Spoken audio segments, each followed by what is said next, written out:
అన్నారు. Yes, first question please. Producer గారికి.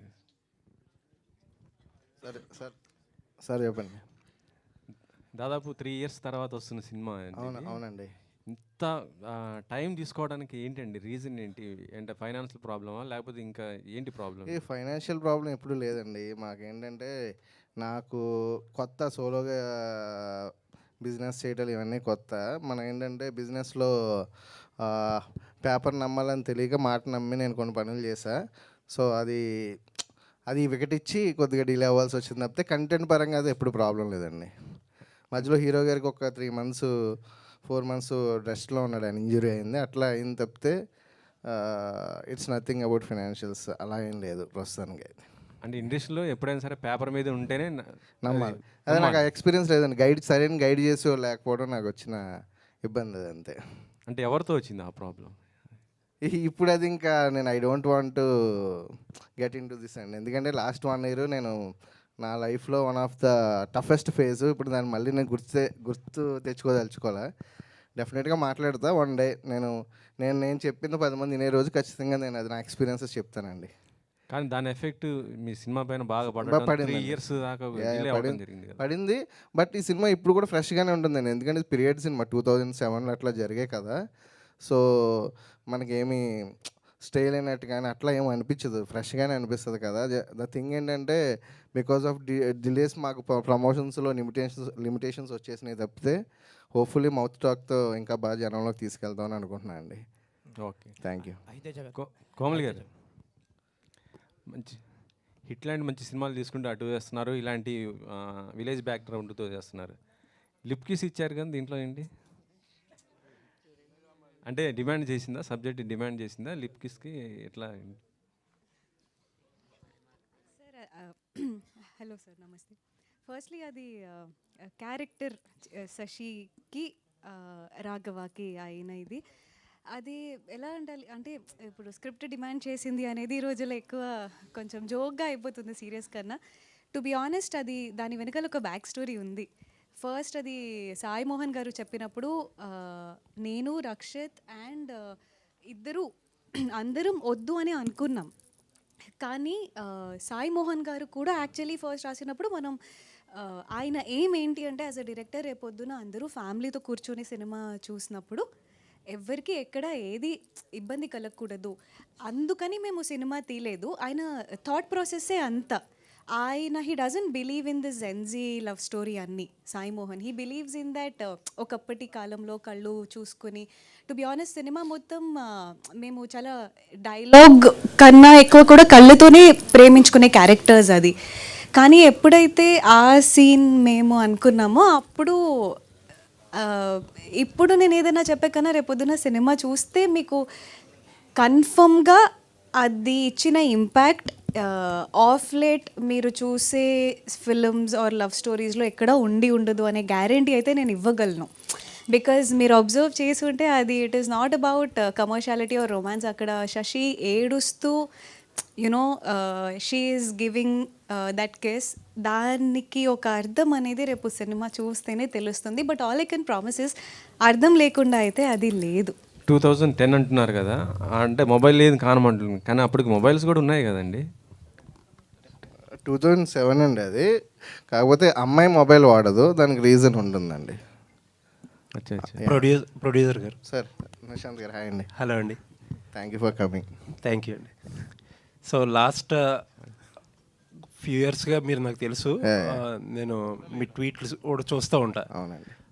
Last 1.5 yearలో చాలా ట్వీట్లు ఈ చిన్న సినిమాల గురించి, ఇబ్బందుల గురించి మల్టిపుల్ ట్వీట్స్ వేస్తూ ఉంటారు మీరు. అవునండి. అంటే ఇప్పుడు మీకు ఏం జరిగిందా అని నేను అడగను కానీ, అవునండి. అండ్ లాస్ట్ ఒక 2 weeks బ్యాక్ రిలీజ్ చేసిన ఒక నోట్లో కూడా మీరు ఒక మాట అన్నారు, నాకు కూడా ఒక ఇండస్ట్రీలో గాడ్ ఫాదర్ ఉంటే బాగుంది అనిపించింది. అవునండి.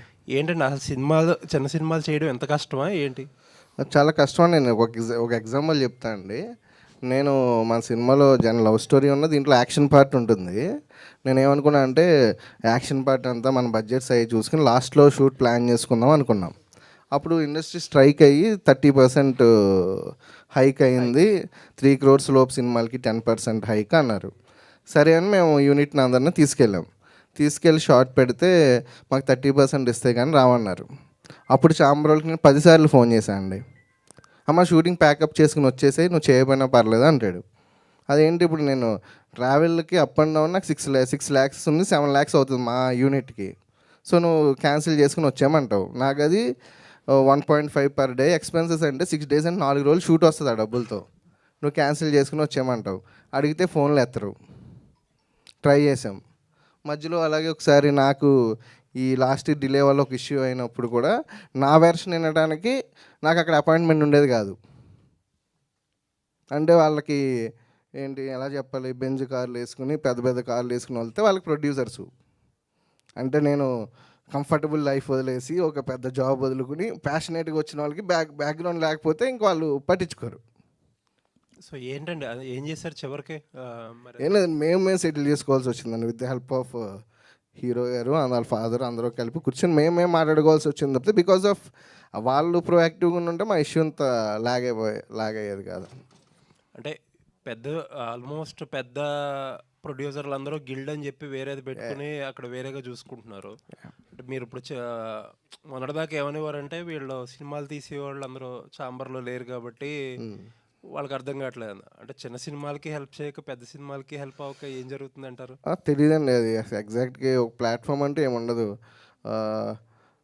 నేనైతే 2వ సినిమా వెబ్ సిరీస్ ఒకటి చేశా, బట్ మన వెర్షన్ కూడా వినడానికి ఏమి ఉండదండి అక్కడ. అంటే అట్లీస్ట్ ఇప్పుడైనా మారిందని అనుకుంటున్నా.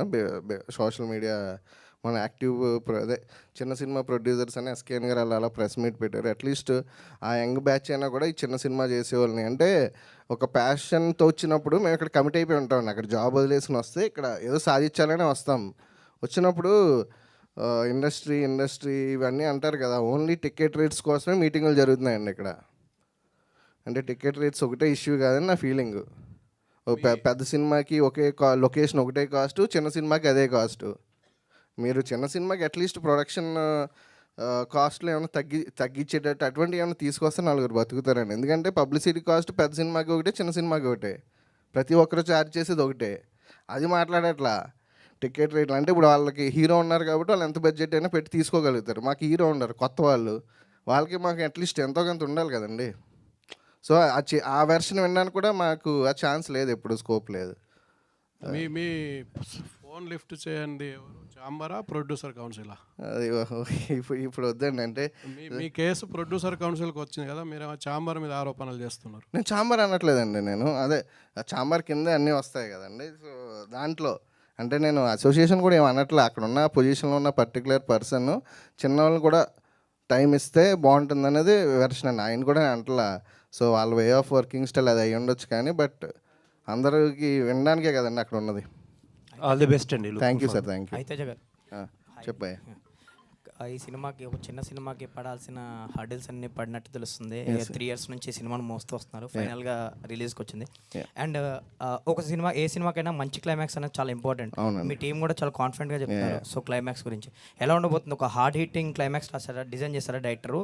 ఎలాంటి ఇంపాక్ట్ ఉండబోతుంది థియేటర్స్ నుంచి బయట? అంటే నేను 1997 నుంచి 6 నుంచి థియేటర్లో సినిమా చూస్తున్నాను భయ్య. నాకు తెలిసి అటువంటి క్లైమాక్స్ ఆన్ ఏ హోల్, నేను అది ఎక్స్ట్రాడినరీ అది నేను మేకింగ్ పరంగానే అలా అన్నాను కానీ దట్స్ చాలా కొత్తగా ఉంటుంది క్లైమాక్స్. ఖచ్చితంగా ఎమోషనల్గా ఉంటుంది, చాలా బాగుంటుంది. చాలా కొత్తగా ఉంటుంది. నేను ఇప్పటికే చూడలేదు అటువంటి క్లైమాక్స్. నేనేమైనా మిస్ అయ్యానేమో తెలియదు, 1 or 2 ఉంటే ఉండొచ్చు తప్పితే అటువంటి క్లైమాక్స్ నేనైతే ఇప్పుడు చూడలే. All the best. Thank you. Teja గారు చెప్పండి భయ్య. సార్, అంటే అందరూ అన్నట్టే 3 years స్ట్రగుల్స్. సో ఈ 3 yearsలో ఈ సినిమాని బయట తీసుకురావడానికి మీరు పడ్డ కష్టం, ఈ గ్యాప్లో మీ మైండ్ సెట్ ఏమైనా మారిందా? అంటే నాకు తెలిసింది ఏంటంటే కొంచెం సూసైడ్ వరకు కూడా వెళ్ళారని తెలిసి. లేదు అసలు లేదు అటువంటిది ఏం లేదు కానీ బట్ స్ట్రగుల్స్ అయితే పడ్డా. బట్ లేదు నా ఎందుకంటే మా వైఫ్ కంప్లీట్ సపోర్ట్ ఉండింది. తను లేకపోయింటే వేరేగా ఉండదేమో. బట్ స్టిల్ ఏంటంటే మనం సినిమా చేయడానికి వచ్చాము. సో తను షీఈ్ ద సపోర్ట్ మన. నాకు అటువంటి ఆలోచన అయితే రాలేదు. బట్ సినిమాని ఎలా బయటకు తీసుకురావాలనే తపన పడ్డా అంతే. సో ఈ టైం పీరియడ్లో ఏమన్నా మీ మైండ్ సెట్ మారిందా సినిమాల మీద? లేదు అసలు లేదు. అది నేను చేసుకున్నది ఏదైనా ఉన్నదనుకున్నా తప్పితే నా మైండ్ సెట్ ఏం మారలే. సార్ రక్షిత్ గారు. హలో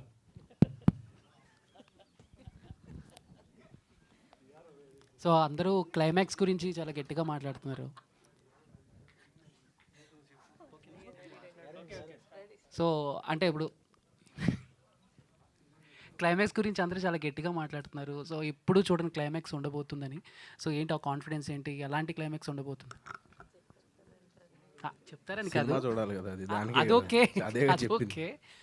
బట్ ఎంతవరకు కాన్ఫిడెన్స్గా ఉన్నారు మీరు? 100% కాన్ఫిడెన్స్. అంటే మంచి క్లైమాక్స్, ఎప్పుడు చూడని క్లైమాక్స్లు ఏముంటాయి నువ్వు చెప్పు చందు, ఎప్పుడు చూడని క్లైమాక్స్లు ఏముంటాయి? అంటే హీరోలు ఇద్దరు చచ్చిపోతారేమో అని. అది చూస్తే తెలుస్తుంది ఎవరు నేను చచ్చిపోయానా, ఆవిడ చచ్చిపోయారా, ఇద్దరం కలిసి చచ్చిపోయామా, అది సినిమా చూస్తే తెలుస్తుంది. ఓకే. డెఫినెట్గా చాలా మంచి సినిమా చూసామన్న ఫీలింగ్తో బయటకు వస్తాం థియేటర్ నుంచి. అంటే ఈ మధ్య కొన్ని ప్రోమోస్ కానీ లేకపోతే చిన్న చిన్న గ్లిమ్స్ కానీ ఓన్లీ అక్కడ వరకే ఉంటున్నాయి, థియేటర్లో ఉండలేదు. ఇప్పుడు మాకు టీజర్లో కానీ ట్రైలర్లో కానీ చూపించిన థియేటర్లో కూడా ఉంటాయి అంటారా, లేకపోతే జస్ట్ ఇది టీజర్లో ట్రైలర్లో చూపించినవి చాలా సినిమాలో కూడా ఉన్నాయి. ఇప్పుడు చాలా సినిమాల్లో లేని ట్రైలర్లు టీజర్ల కోసం కట్ చేసి వేస్తున్నారు. మా సినిమాలో చాలా కంటెంట్ ఉంది, మేము అది దాచిపెట్టాం, అందుకే అంటున్నాం క్లైమాక్స్ చాలా బాగుంటుందని. Okay, done. అంటే ఎవరికి ఏమైంది అనేది డెఫినెట్గా థ్రిల్లింగ్ ఎలిమెంట్. ఆ 14 సంవత్సరాల కథ ఏంటి, ఏం జరిగింది, ఇదేంటి అనేది సినిమా చూస్తే అర్థమవుతుంది. And all the best. Kamli గారు మీరేం చెప్పకపోయినా బాగుండేది. ఏదో అర్థం కానట్టు వెనక్కి తిరిగి ఒక 4-5 సార్లు ఒక ఎలివేషన్ ఇచ్చి దానికి వదిలిపెట్టారు. అదేంటిదండి? ఎవరిదైనా స్పెషల్ ఎక్స్పీరియన్స్ ఉంటుందా, లేకపోతే కథలోదా ఎలిమెంట్? ఏంటి ఎలిమెంట్ అది మీరు దాచిపెట్టిన ఎలిమెంట్? అది దాచిపెట్టిన ఎలిమెంట్ అండి, అలా ఎలా చెప్పేస్తాం? మరి దాచిపెట్టిన ఎలిమెంట్ కాబట్టి అండి, మీరు ఆ చిన్న లీడ్ ఇవ్వకుండా ఉంటే అసలు మాకు అది ఉండేది కాదు. ఆ లీడే నేను ఇందాక ఇచ్చా. ఆయన పాపం నా మాడిపోయిన మసాలా దోశ నేను తింటుంటే మీరు ఎందుకు ఇట్లా మమ్మల్ని రెచ్చగొడుతున్నారు? నేను చెప్తానండి, చాలా సింపుల్. 7th అక్టోబర్ చూడండి థియేటర్లో. సారీ, 10th అక్టోబర్ చూడండి. 7 చూపిస్తాం, వాళ్ళకి 10th చూపిస్తాం. 10th అక్టోబర్ అంటే అది ఏం లేదు. ఇప్పుడు అందరూ చెప్తున్నారండి మా సినిమా క్లైమాక్స్ బాగుంటుంది అంటే బాగుంటుంది అని. అందరికీ వాళ్ళ సినిమా క్లైమాక్స్ నచ్చుతుంది. కాకపోతే దీంట్లో ఏంటంటే ఇలాంటి ఒక క్లైమాక్స్ వచ్చి చాలా సంవత్సరాలు అయింది, ఆర్ మేబీ రాలేదేమో, ఐ డోంట్ నో. నాకున్న నాలెడ్జ్ ఏంటి, పరిజ్ఞానం వరకు రాలేదు, వస్తే తెలియదు. అంటే లాస్ట్ టైం ప్రెస్ మీట్లో తెలుగు అమ్మాయి ఎందుకు ఇంగ్లీష్లో మాట్లాడుతుంది అని తిట్టారండి. సో నేను ఈరోజు బాగా ప్రిపేర్ అయ్యి వచ్చా. సో అది 10th అక్టోబర్ మీరు చూడండి, కంపల్సరీ డిసప్పాయింట్ అయితే అవ్వరు. అంటే శశివదనే అనే టైటిల్ రోల్కి జస్టిఫికేషన్ ఏంటో మీకు సినిమా చూస్తే అర్థమవుతుంది. ఇప్పుడు మీరు బేబీ సినిమా చూసి చాలామంది తిట్టుకున్నారు, ఏంటి ఇట్లా ఒక లేడీ క్యారెక్టర్ ఎందుకు ఇట్లా బిహేవ్ చేస్తుంది, ఎందుకు ఇట్లా మోసం చేస్తుంది అని. ఒక ఆడపిల్ల జెన్యూన్గా ప్రేమిస్తే ఎంత ఎక్స్ట్రీమ్కి వెళ్ళగలుగుతుంది, ఎంత జెన్యూన్గా ప్రేమిస్తారు ఒక ఆడపిల్లలు అనేది ఈ సినిమాలో చూడాలి, అందరూ చూస్తారు. ఇంకా that is true, that is main thing. ఎందుకంటే ఇప్పుడు వచ్చే చాలా లవ్ స్టోరీస్లో మనం it is never about taking sides. అమ్మాయిలు గొప్పవాళ్ళ, అబ్బాయిలు గొప్పవాళ్ళ, అదంతా కాదు. ఎవరికి ఉండే ప్రాబ్లమ్స్ వాళ్ళకు ఉంటాయి, ఎవరికి ఉండే ప్రేమ కూడా వాళ్ళకి ఉంటుంది కదా. సో ఈ ఫిలంలో ఏంటి అంటే ఒక అమ్మాయి ప్రేమిస్తే ఆ అమ్మాయి తను ప్రేమించిన అబ్బాయి కోసం ఎంత దూరం వెళ్తుంది, ఏం చేయగలుగుతుంది.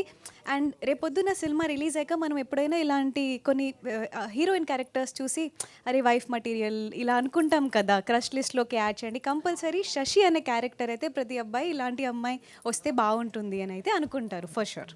ఎస్, అంటే ఇప్పుడు డైరెక్టర్ గారు 3 years ఒక సినిమాకి కేటాయించడం, ప్రొడ్యూసర్ కేటాయించడం వేరు, బట్ ఆర్టిస్టులు కేటాయించడం అనేది వేరే. ఎందుకంటే మీకు వేరే సినిమాలు చేస్తూ ఉంటారు, వాటికి వచ్చేసరికి మీ లుక్ వైజ్ కానీ లేదంటే పోస్చర్స్ అవన్నీ మార్చుకోవాల్సి ఉంటుంది కదా. మరి సో 3 years ఒకే సినిమాకి పెట్టేశారు మీరు, అంటే ఏంటి ఆ నమ్మకం ఏంటి? సో అదే నమ్మకంతో చేసాం. అంటే మీరు ఫస్ట్ కథే నమ్మలేదు కదా, బట్ అంత నమ్మకం తర్వాత చేస్తున్నప్పుడు వచ్చింది. కథ నేనేం చెప్పానంటే ఆయన నాకు వచ్చి కథ చెప్పినప్పుడు నాకు అర్థం కాలేదని చెప్పాను. దాని తర్వాత అతను డీటెయిలింగ్ ఇచ్చాడు, వాట్ ఈజ్ వాట్, ఎట్లా ఉంటుంది. అంటే ఫస్ట్ టైం నన్ను అతను కలవటం, సో అతనికి కొంత ప్రతి ఒక్కళ్ళు బాగా నరేట్ చేయలేకపోవచ్చు, కానీ బ్రహ్మాండంగా తీసుండొచ్చు. ఆ కోవకు చెందినవాడు మా సాయి. బాగా చెప్పలేడు కానీ బ్రహ్మాండంగా తీస్తాడు. 10 చెప్పుంటే అతను 200 తీసాడు. సో డెఫినెట్గా మేము అందరం బిలీవ్ చేసాం కాబట్టే కథని ముందుకు తీసుకెళ్ళాం.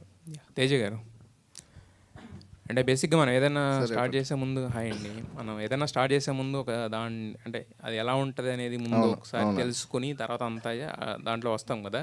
బట్ సినిమా ఇండస్ట్రీ అనేది ఏంటంటే అది అంటే ఒక 100 రూపాయలతోనో 1,00,000 రూపాయలతోనో అయిపోయేది కదా, కోట్లు ఇన్వెస్ట్మెంట్ పెట్టాలన్నప్పుడు. సో మరి మీరు జస్ట్ నోటి మాటతోనే అయిపోయింది, అందుకే ఇంత ప్రాబ్లం అయింది అన్నారు కదా. అవును. సో మరి అసలు అంటే నమ్ముతాం కదండి, ట్రావెల్ చేసిన వాళ్ళు మనతో ట్రావెల్ చేసిన వాళ్ళు నమ్ముతాము. సో ఇంకా అది అదే ఇంకా ఫ్రెండ్షిప్లో చేయకూడదని చేశాను నేను, అంతే. అయితే డైరెక్టర్ ఏమో కొత్త డైరెక్టర్. అవునండి. ఇందాక చెప్పినట్టు ఆయన అంటే చెప్పింది అంటే సరిగా చెప్పలేదు కానీ బట్ కాకపోతే ఏంటంటే తీసి చూపిస్తారు అనేది ఒక కాన్ఫిడెన్స్ ఉంది కదా. సో మరి అంటే ఒక కొత్త ప్రొడ్యూసర్ కింద వచ్చినప్పుడు ఒక కొత్త డైరెక్టర్ వచ్చి ఇలా కథ చెప్పినప్పుడు అంటే ఏం మీకు అంటే చిన్న సినిమా చేసినప్పుడు ఒక వరల్డ్ బిల్డింగ్ కూడా కావాల్సి వస్తుందండి. ఇప్పుడు ఏ సినిమాకైనా సరే ఒక వరల్డ్లో చెప్పాల్సిన ట్రెండ్ నడుస్తుంది కథల్లో ఇప్పుడు. సో మనోడు చెప్పినప్పుడు నాకు జియోగ్రఫీ చెప్పాడు, అక్కడ క్యారెక్టరైజేషన్స్ అన్నీ చెప్తా ఉన్నాడు. సో ఇది ఎలా ఉంటుందంటే అండి, దీనికి ఇతను రాసుకున్న కథకి మ్యూజిక్ యాడ్ అవ్వాలి, విజువల్ యాడ్ అవ్వాలి, పర్ఫార్మెన్స్లు యాడ్ అయితే కరెక్ట్గా కూర్చుంటుంది. అది రిస్కే అని నేను పెద్ద డైరెక్టర్స్తో పోలుస్తున్నాను అనుకోవద్దు, కానీ శేఖర్ కమల గారు, మణిరత్నం గారు ఆ కైండ్ ఆఫ్ రైటింగ్ మనోడిది. అంటే సీన్లు విత్ బ్యాక్గ్రౌండ్ మ్యూజిక్ రాస్తూ ఉంటాడు, ఇక్కడ ఇది మ్యూజిక్ వస్తుంది అంటాడు. ఆ మ్యూజిక్ డైరెక్టర్ కొడతాడో లేదో తెలియదు, మనోడి ఎక్స్పెక్టేషన్ అలా ఉంటుంది. సో ఇవన్నీ యాడ్ అవ్వాలంటే మనం సెట్కి వెళ్తే కానీ తెలియదు, బట్ ఫ్రెష్గా అయితే ఉంటుందని బిలీవ్ చేసాము. సో నేను నా ఒపీనియన్తో పాటు మా వైఫ్కి కూడా చెప్తే తను కూడా ఓకే అనేసరికి ఇంకా సరే బిలీవ్ చేద్దామని ఫస్ట్ ఒక 10 days షూట్ చేసినప్పుడు అర్థమైంది మాకు. సో హీఈస్ డెలివరింగ్ అనేసి సో ప్రొసీడ్ అయిపోయాడు ఇంకా. డైరెక్టర్ గారు, థ్యాంక్ యూ అండి. డైరెక్టర్ గారు, సో ఇందాక నుంచి ఫస్ట్ ఆఫ్ ఆల్ కంగ్రాచులేషన్స్ అండి, చాలా మంచి అవుట్పుట్ని మాకు చూపించారు, ట్రైలర్ చాలా బాగుంది. అయితే అందరూ చెప్తున్నారు, రక్షిత్ గారు ఒక మాట చెప్పారు ఇలాగా, ఫస్ట్ నాకు అర్థం కాలేదని చెప్పేసి. మీరు కన్వే చేయడంలో కష్టం పడినా తీయడంలో 100%, 200% సాటిస్ఫై చేశారని చెప్పారు. అయితే ఫస్ట్ ఈ కథని రాసుకున్న తర్వాత ఈయనకన్నా ముందు ఇంకెవరికన్నా చెప్పారా? చెప్పానండి. అంటే నేను ఎలా ఉన్నానంటే ఆ టైంకి షార్ట్ ఫిలిమ్స్ అంటే హను రాఘుపూడి గారి దగ్గర వర్క్ చేశాను నేను. ఓకే. పడిపల్లి హెచ్ఎంసీ. ఆ తర్వాత నేను ఒకటే సినిమా చేశాను. షార్ట్ ఫిల్మ్స్ చేసుకుంటూ అంటే మనం క్లాస్కి వెళ్తాం కానీ ఎగ్జామ్ రాస్తేనే తెలుస్తుంది మన మార్కులు ఎన్ని వస్తాయి ఏంటి మనం అనేది. అలాగా షార్ట్ ఫిల్మ్స్ చేసుకుంటూ ఉండే. ఆ టైంలో ఎలా ఉందంటే మైండ్ సెట్ చిన్న బడ్జెట్, అంటే ఆ టైంకి అలాగే ఉంటుంది కదా మనకి, షార్ట్ ఫిల్మ్ తక్కువ బడ్జెట్లో చేసుకోవాలి, ప్రూవ్ చేసుకోవాలని. సినిమా కూడా కొత్త వాళ్ళతో వెళ్దాం, చిన్న బడ్జెట్లో వెళ్దాం, అలా ఉండే. ఫస్ట్ తేజ గారి దగ్గరకు వచ్చి చెప్పినప్పుడు కూడా నాకు కొత్త వాళ్ళు కావాలండి, అలా బాడీ మీద మొత్తం మీద ప్యాంట్ షర్ట్ చెప్పులు కలిపిన 500 కంటే ఎక్కువ ఉండకూడదు, ఇలా వెళ్దాం అని అన్నాను. ఆయన ఏంటంటే దీన్ని ఇలాంటిదని చెప్పాలంటే నౌన్ ఫేస్ తెలియాలి, నౌన్ ఫేస్ ఉంటేనే వెళ్తుంది అంటే అసలు ఎన్ని కూడా తెలియదు, తీయాలంతే. ఆయన చేసిన ఇవన్నీ అంటే ఆయన నమ్మి ఇది చేస్తాడు వీటన్నిటికీ దీనికి ఇవన్నీ ఉంటే హెల్ప్ అవుతుంది, అలా తీసుకెళ్ళి ఇక్కడ వరకు తీసుకొచ్చారండి అంతే. యాక్చువల్లీ ఆయన అంటే నేను ఎప్పుడు చెప్తాను ఆయన్ని 90% నిజంగా నన్ను నమ్మింది గౌరీ గారు ఒక్కలే. అంటే నాకు అదొక ప్రాబ్లం. ఫస్ట్ డైలాగ్ తక్కువ రాస్తాను, మొత్తం మూమెంట్స్ మీద ఉంటుంది, దాని కొరియోగ్రఫీ ఉంటుంది. యాక్చువల్లీ మనోటి టార్చర్ ఎక్కువ నన్ను భరించింది డిఓపి. షార్ట్ ఫిల్మ్స్ దగ్గర నుంచి కథ ఉండదు, మొత్తం షార్ట్లు చెప్తాను, ఆ సీన్ ఒక రోజు వస్తుంది, ఈ సీన్ ఒక రోజు వస్తుంది. షార్ట్ ఫిల్మ్ కూడా అంతే. బట్ ఫైనల్గా సినిమా మొత్తం చెప్పినప్పుడు మనం చిన్న బడ్జెట్ అంటావు, కొత్త వాళ్ళు అంటావు, అవుతుందా అన్న దాంట్లోనే ఉన్నాం. బట్ ఎంతైనా ఏ రోజు నా దగ్గరికి బడ్జెట్ ఎంత అయిందో కూడా చెప్పలేదండి. ఫస్ట్ తీసుకుంటే వెళ్ళిపోయాను నేను ఒక 45 days అలా తీద్దాం అనుకున్నది. 70 రోజులు ఇచ్చారు ఆయన వర్కింగ్ డేస్. ఫస్ట్ దానికి నేను గ్రాటిట్యూడ్ చెప్పగలను అంతే. యాక్చువల్గా నేను అడిగింది ఆయన కన్నా ముందు ఇంకెవరికన్నా కథ చెప్పాను అలాగే కొత్త చెప్పాను. షార్ట్ ఫిల్మ్ చేసిన మైండ్ సెట్తోనే కొత్త వాళ్ళని అనుకున్నాను, యూట్యూబర్స్ వాళ్ళకే చెప్పుకున్నాను అంతే. Okay all the very best. Ambika గారు, హాయ్ అండి. హాయ్. సో మీ క్యారెక్టరైజేషన్ ఎలా ఉండబోతుంది ఇందులో, అంటే what you will say, and opportunity ఎలా వచ్చింది, ఎవరి ద్వారా వచ్చింది? వన్ ఆఫ్ మై ఫ్రెండ్ ఏడీ కింద చేశాడు ఈ మూవీలో. సో నాకు ఈ ఆఫర్ అనేది అలా వచ్చింది. నా క్యారెక్టర్ మీరు చూడాలంటే థియేటర్కి వెళ్ళి చూడండి. ఐ హోప్ మీ అందరికీ నచ్చుద్ది. సినిమాలో ఒక్క ట్విస్ట్ కాదు, చాలా ట్విస్టులు ఉంటాయి. ఆ ట్విస్టులకి మీరే కారణం అవుతారా? ఇప్పుడు నేను చెప్పనండి. మీకు ఎలా తెలిసింది? ఏదో దాచిన దాంట్లో అదొకటి, లోపల చాలా ఉన్నాయి. అన్నీ 10th October అన్నీ బయటకు వస్తాయి. All the very best. Thank you. Rakshit అన్న, హాయ్ అన్న.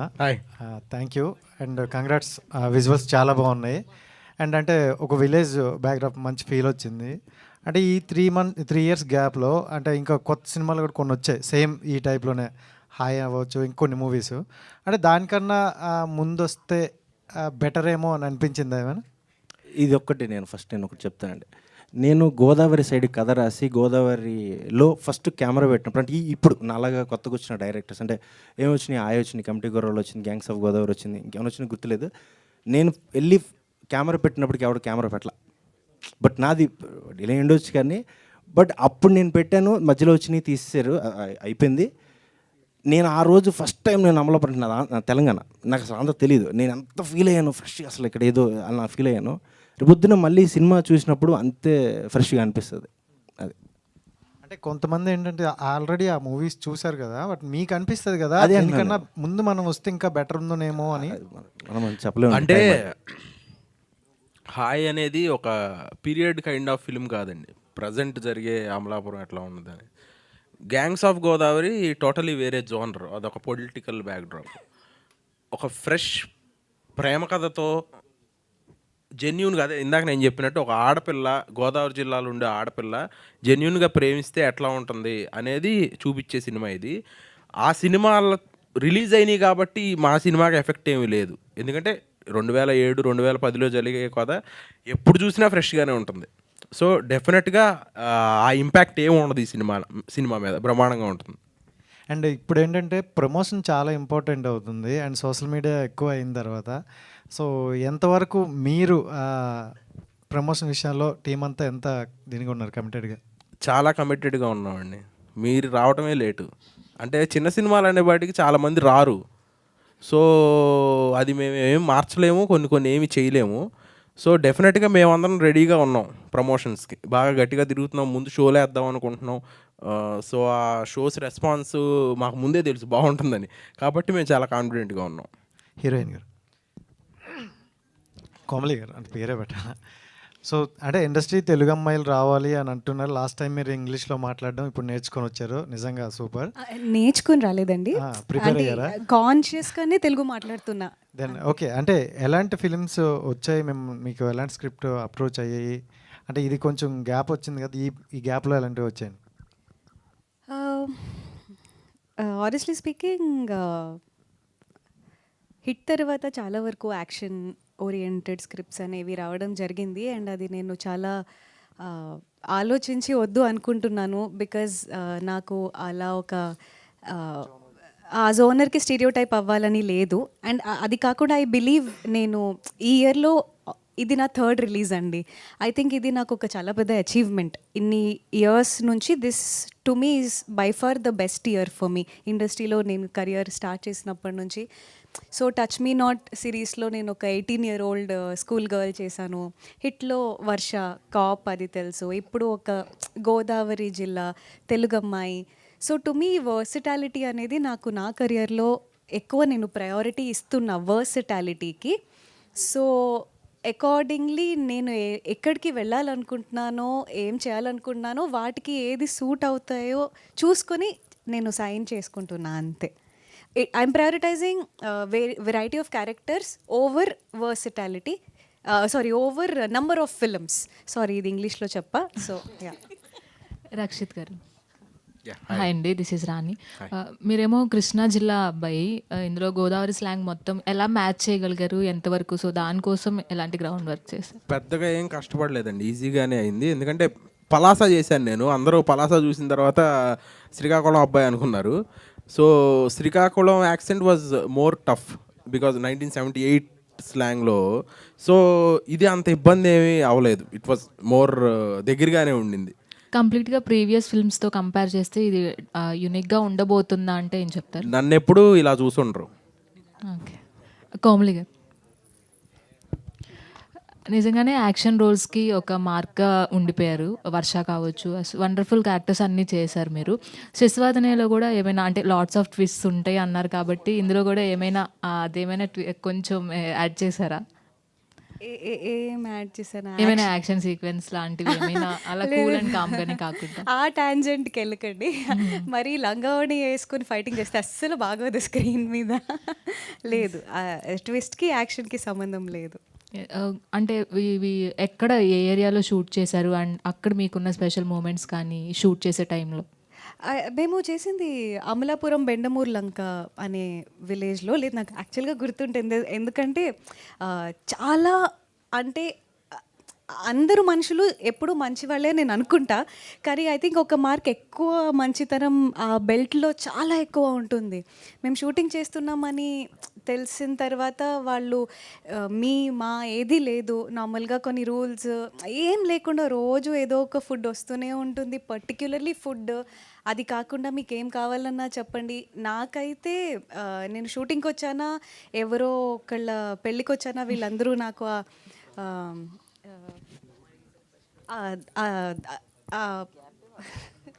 మర్యాద మర్యాద వీళ్ళందరూ నాకు చాలా అలా అనిపించింది. So I think it's one of the most lovable places that we have in our entire country, particularly Telugu స్టేట్స్లో. సో నాకైతే చాలా నచ్చింది గోదావరి బెల్ట్. డిఓపి గారు, డైరెక్టర్ గారేమో చెప్తూ ఉన్నారు ఫస్ట్ నుంచి నేను ఇబ్బంది పెట్టింది ఎవరైనా ఉన్నారంటే మిమ్మల్ని అని. సో మీరు అంటే ఈ సినిమాతో ఆ విజువల్స్ కూడా చాలా బాగున్నాయి, నేచర్ కానీ అవి చూపించడం కానీ అండ్ వాళ్ళిద్దరు కాంబినేషన్ కానీ. సో మీకు మీ ఎక్స్పీరియన్స్ ఈ సినిమాతో? థ్యాంక్ యూ సో మచ్ అండి, ఫస్ట్ విజువల్స్ బాగున్నందుకు. యాక్చువల్గా డైరెక్టర్ ఇబ్బంది పెట్టాడు అన్నది నేను ఓకే కాదు అలా చెప్పట్లేదు. పెట్టాడు, కొంచెం ఇబ్బంది అయితే పెట్టాడు నన్ను. లైక్ ఏదంటే లైక్ ఏదైనా మేము విజువల్స్ ఏమైనా చేయాలి అంటే మాకు పర్టికులర్గా ఇలా కావాలి అలా కావాలి అలా చెప్పడమాట.